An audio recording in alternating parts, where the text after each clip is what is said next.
इस सुंदरी स्कूल मैदान में सरकार के द्वारा चलाया जा रहा विशेष अभियान आपकी योजना, आपकी सरकार, आपके द्वार कार्यक्रम में आए हुए आप सभी यहाँ उपस्थित हमारे ग्रामीणों, किसान भाइयों, माता बहनें, नौजवान साथी, बड़े बुजुर्ग, छात्र छात्राएं, जनप्रतिनिधिगण, आप सभी को मेरी ओर से सर्वप्रथम जोहार। और मंच पर हमारे साथ मुख्य अतिथिगण हैं, उनका भी हार्दिक अभिनंदन है, आप सबका भी हार्दिक अभिनंदन है। आज आपके इस मैदान में मैं पहली बार नहीं आया, इस मैदान में हम पहले भी आए और उसमें चुनाव वक्त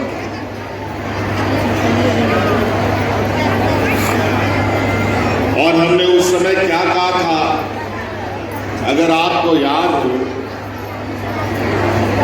हमने उस समय ये कहा था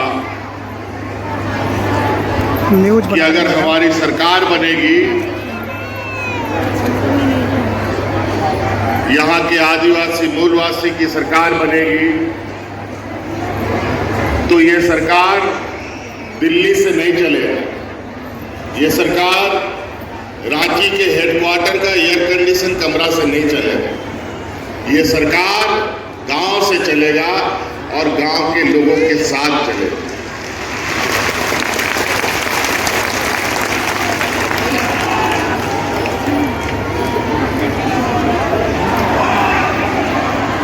और यही वजह है कि आज गांव-गांव, पंचायत-पंचायत, टोला-टोला में, वार्ड में शिविर लगा कर पदाधिकारी आपकी समस्या सुन रहे हैं, आपकी समस्या का समाधान भी कर रहे हैं।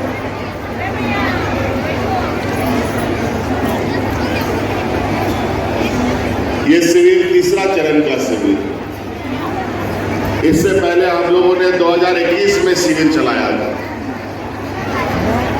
उस समय भी गांव-गांव, पंचायत-पंचायत, टोले-टोले में शिविर। फिर 2022 में भी ये शिविर हम लोगों ने लगाया, अब 2023 में हम लोगों ने लगाया। और आपको हम बता दें कि झारखंड सरकार की इस मुहिम को पूरा भारत देश देख रहा है और कई राज्यों ने तो इस तरीके के कार्य भी बनाने शुरू कर दिए। उन लोग भी अब गांव-गांव में शिविर लगा करके आम लोगों की समस्या का समाधान कर रहे हैं।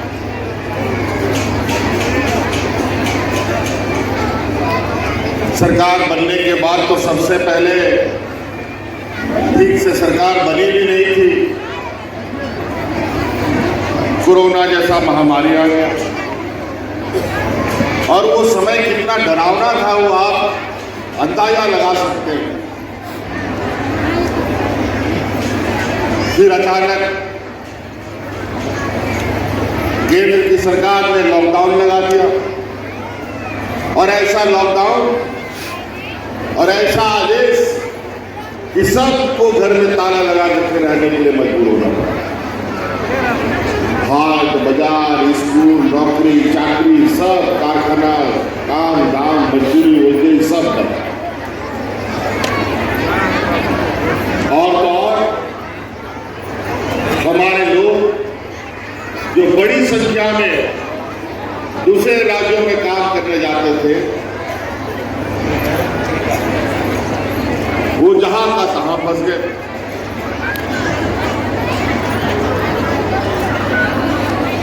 कई लोग, मजदूर तबका का था बेचारा, उसको उस राज्य में रहने का नहीं था कोई जगह, जो काम करता था, ड्राइवरी करता था, उसको ड्राइवरी से हटा दिया गया। किसी फैक्ट्री में काम करता था तो फैक्ट्री बंद हो गया, उन लोग को बाहर कर दिया। अब ये लोग जाए तो कहाँ जाए, गाड़ी मोटर ट्रेन सब बंद।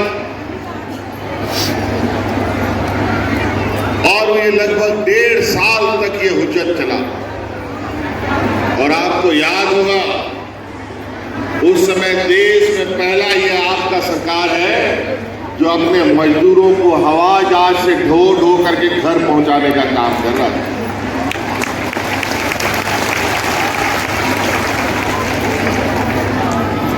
देश में कोई सरकार नहीं किया, देश में किसी सरकार ने ये काम नहीं किया।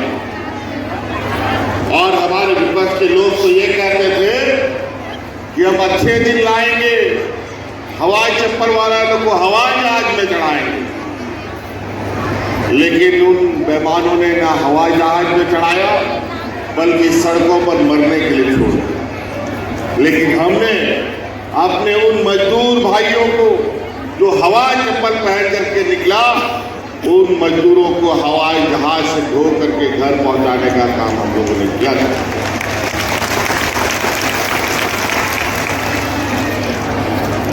और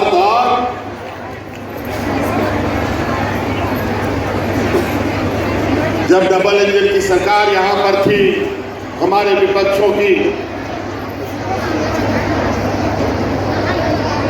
सामान्य जीवन था, कोई महामारी नहीं था, कोई सुधार नहीं था, लोग भूख से मर गए। मंत्री जी ने बताया।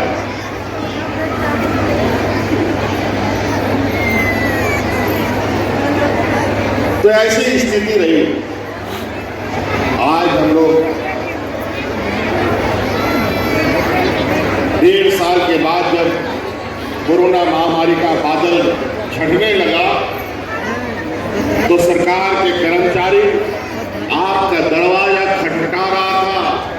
आपके पंचायत में शिविर लगाकर जहां आने जाने का सड़क नहीं, पुल पुलिया नहीं, वहां पर ट्रैक्टर से, बैलगाड़ी से, मोटरसाइकिल से अपना ब्लॉक कार्यालय का कंप्यूटर और प्रिंटर मशीन लेकर के बैठा रहा, दिन भर बैठ के आपकी समस्या का समाधान करता रहा।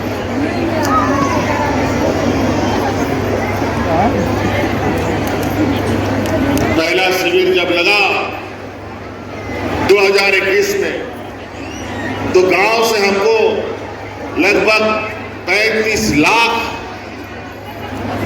समस्याओं का आवेदन आया। 35 लाख। फिर दूसरा शिविर लगाए तो उसमें 55 लाख आ गया गांव से समस्या का आवेदन।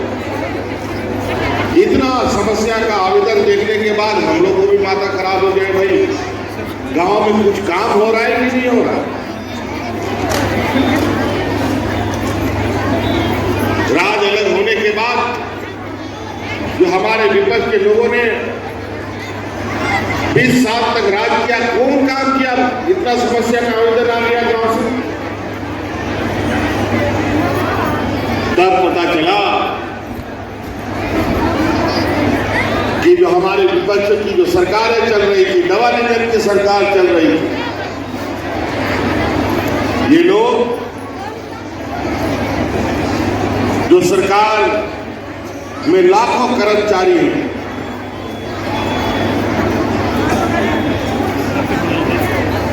राज्य हेडक्वार्टर से लेकर के पंचायत तक, ब्लॉक तक, सभी मिलाकर लाखों कर्मचारी हैं।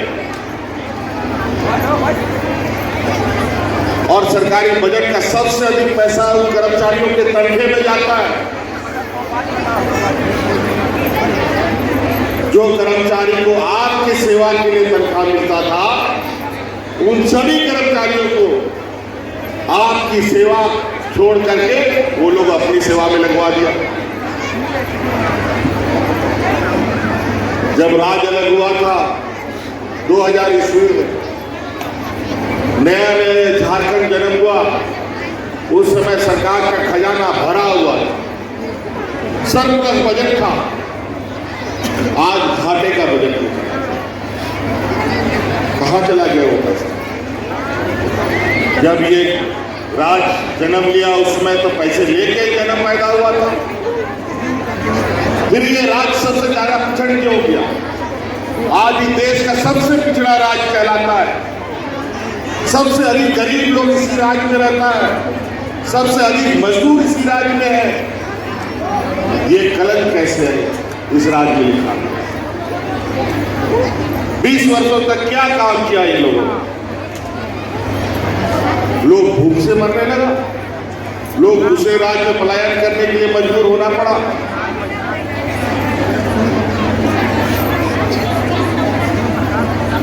वो आपके हक अधिकार को इन लोगों ने दोनों हाथों से लूट कर अपने जेब भरने का काम। गांव, गरीब, किसान, मजदूर, आने वाली पीढ़ी, हमारे नौजवानों से कोई लेना देना इनका नहीं रहा। और नतीजा गांव में जो हताशा और दुख दर्द की जो कहानी थी वो हम लोगों ने अपनी आंखों से देखी। उसी समय हम लोगों ने ये निर्णय लिया था कि किसी भी हाल में ये राज तो हम लोगों ने लिया, लेकिन ऐसे लोगों के हाथ में ये राज चला गया जो राज अलग करने का घोर विरोधी था। वो नहीं चाहते कि यहाँ के लोग पढ़े लिखे और मजबूत बने। वो नहीं चाहते कि हमारा यहाँ का झारखंड का बेटा इंजीनियर, डॉक्टर, वकील बने।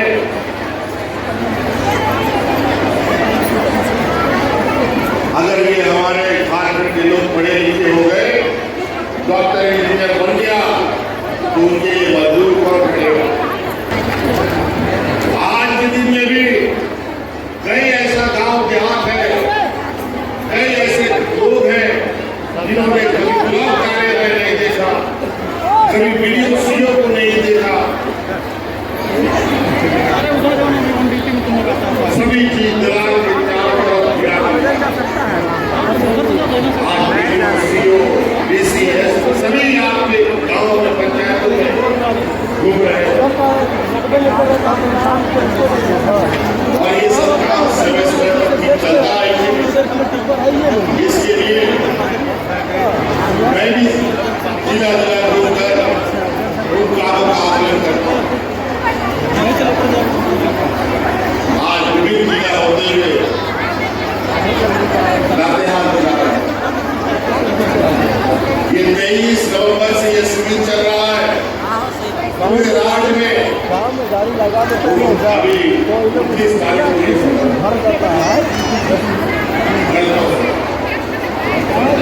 जैसे किसी जिला में तो छोटा जिला है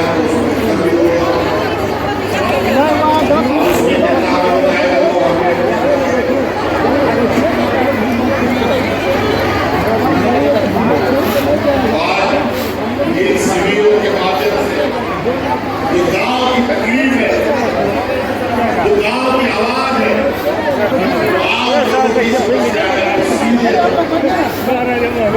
उसी अनुरूप अनुदान योजना बनाते हैं। पहला कैसे काम कर रहा है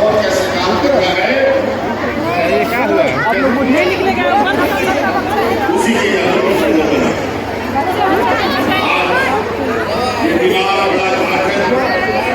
स्वास्थ्य करने के लिए हर वो योजना हमने बनाने का काम किया है जहाँ से ये बीमार झारखंड स्वास्थ्य झारखंड के लिए। और हमारा प्रयास है, लगातार हम इस काम को कर रहे हैं कि ये झारखंड का जो जड़ है गांव में बसता है। 80% लोग हमारे गांव में बसते हैं। उन गांव के लोगों को हम कैसे मजबूत करें ताकि आने वाले समय में झारखंड पिछड़ा पड़ लिखा है उसको निकाला जाए। आप इसके हर एक योजना देने के सब गांव देहात से जुड़ा हुआ आपको मिलेगा। आज किसानों के लिए योजना, आज बुजुर्गों के लिए योजना, आज महिलाओं के लिए योजना, हमारे कम पढ़े लिखे नौजवानों के लिए योजना और पढ़े लिखे नौजवानों के लिए और हर तबके के लोगों के लिए, हर वर्ग के लोगों के लिए हमारी योजना हिंदू देखते हैं, मुस्लिम देखते हैं, सभी वर्ग, सभी समाज के लोगों को समान रूप से देखते हुए राज्य के समाज जाना है तो उधर से आज यही वजह है हो जाएगा। कि इस रात में गरीब का हालत ऐसा रहा कि आज इस रात का बुजुर्ग सब, विधवा महिला सब, विकलांग सब न्यूनतम अधिकार के लिए भटकता रहा। कई मर गए ब्लॉक कार्यालय और दलालों के चक्कर में, लेकिन सरकार से कोई राहत नहीं। लेकिन आपकी सरकार ने कई ऐसे प्रयास किए गए हैं जिसके माध्यम से अगर आप आज के दिन में 60 साल का कोई बुजुर्ग गांव में टीवी लगा करके छोड़ोगे तो बिना पेंशन का नहीं मिलेगा, सबको पेंशन मिलेगा। हर बुजुर्ग को पेंशन हम देते हैं 60 साल का जो उसका होगा, और जो 57-58 साल इसका हुआ है इतना 3 दिन करके जिला या 60 साल का होगा उसका विधवा पेंशन इस आशा से पहले 60 हो, 62 हो, 70 हो, 80 हो जाता था, फिर भी पेंशन लोगों को नहीं मिलता था। लेकिन आज तो कई ऐसे घर भी है जहां पिताजी 80 साल का है तो उसको भी पेंशन मिल रहा है।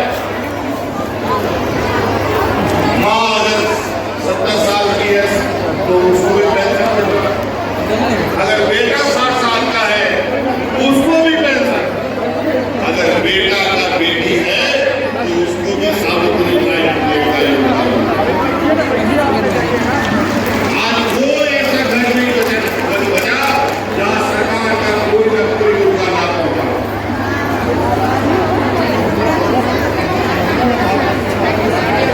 कुछ न कुछ माध्यम से हर दरवाजे तक, हर घर तक पहुंचने का प्रयास, लेकिन इतना से काम नहीं चलेगा। अभी हमें और काम करना है। आज बुढ़ापे का लाभ देने का काम किया है, कहाँ जाना है? क्योंकि आज गरीबी से लाभ मिलता है, जाइए उधर से। बाबा को पेंशन नहीं मिलता तो पेंशन के लालच में आप अपना बाबा को भी रखने लगा कि बाप को भी पेंशन मिलता है। आप लोग को निकलना है, थोड़ा हम भी निकलना है, खड़े क्यों है? जाइए निकलिए, चला लेंगे ये जहाँ पे गेट है वहीं पे रोको, उनको यहाँ दिक्कत नहीं है। अगर उसका बाल बच्चा है तो उसको भी अलग से पढ़ाई करना, हम लोग शिक्षा विभाग को मिलेगा ही मिलेगा, लेकिन सभी विभाग पेंशन भी मिलेगा 10 मिनट। अगर 1000 रुपया सबको पेंशन मिलता है तो सभी विभाग 10 मिनट नहीं, अभी जाना भी नहीं है। आप सुनकर आते हो कि बगल में छत्तीसगढ़ है, छत्तीसगढ़ में जाकर बता दीजिए वह 350 टका पेंशन मिलता है। बिहार जाकर बता दीजिएगा तो पता चलेगा कि वहाँ 400 टका